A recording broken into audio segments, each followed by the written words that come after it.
One of the things we started talking about was herd immunity, and I want to just take a few seconds and really people understand that we define that, because off the air we were talking about how some of the baloney things that we're being told to as board members of the hospital, as the overseers of generalized health care in the community, Well, and I'm I get not being told baloney stuff at the hospital, though. I don't want anybody to take no, that. not at the hospital, Not but at as the hospital. but in your personal life, and Yeah. some of the things are like microchips, total baloney. It's political.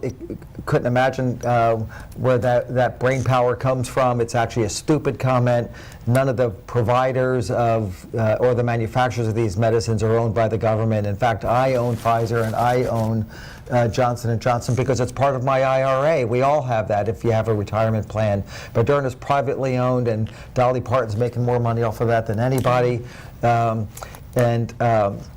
So these are not government agencies at all, so it has nothing to do with the government. Would you agree with that?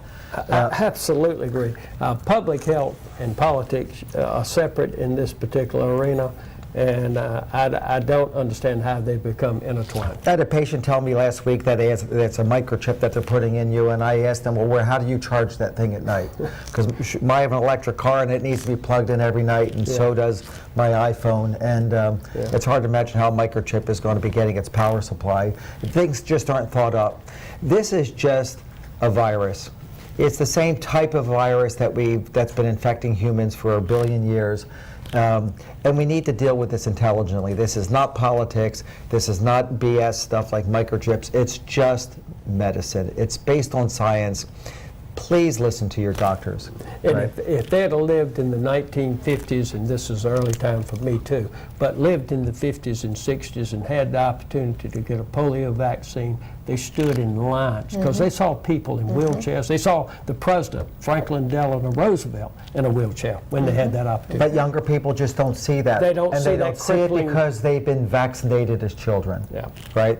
So, I want to follow up on something you said earlier, Bill, because I absolutely had never heard if one's had it, that's not great immunity. I mean, well, of course, anytime you have something, you've got some antibodies that are building up, and depending on how healthy the body is, the host is, as opposed to somebody immunocompromised, certainly you do get some protection from that. Some. But the vaccine-induced immunity seems to be better with this particular one. And the 2 shots do well, but when you boost it, it goes way up to 80–85%. You still see breakthroughs. We still hear about breakthroughs, but they just so much less acuity and severity involved with those particular patients. and people are not defying their politics. I'm conservative. And boy, I couldn't wait to get it because I don't want to be a long hauler. I don't want the rest of my life, which I hope will be long, to be suffering from like this poor man's wife is on oxygen. I mean, you just hear things all the time. People didn't get their taste and smell ability back. They have horrible lung conditions. I don't want to jeopardize my quality of life going forward, and so it was a personal decision, and I don't want my family to have to take care of me. And one really good example I heard, you mean you trust me when I get real sick to go to the hospital and treat me, but you don't trust us well enough to give you a vaccination. Or just the fear of the vaccination. I have yet to ask a patient, if you stepped on a rusty nail and you started getting some back pain and your ER doctor said to you, I need to give you this tetanus vaccination, would you take it or you'll die?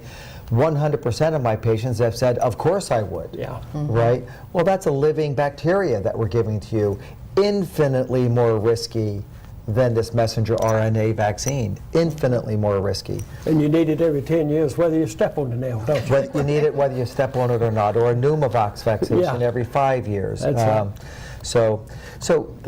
Before I let you answer this question, which will be that the health department does and has served us pre-COVID in a multifaceted way. You still run a huge department that serves the community in dozens and dozens of ways. And I want you to explain that to us in a second. First, I want to point out to people that soon in a few seconds in the bottom of the screen will be another the same website we posted before, that if you need testing and you're asymptomatic and you just have a concern, or you're mildly symptomatic with flu-type symptoms, and because it's the flu season as well, please go to the website and look what testing center is close to you. Do not go to the emergency room. You may actually be, first, delaying your care because you're going to be there a whole lot longer. And second, you're creating an unnecessary expense because they're going to have to activate a complete workup for you, and you'll be there for half a day unnecessarily.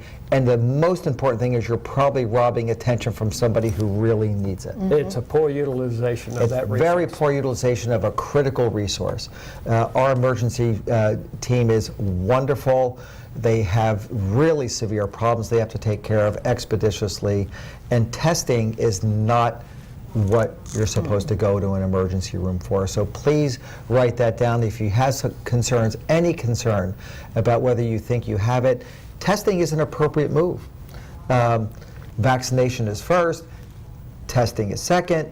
Go get tested, but just go to the right place.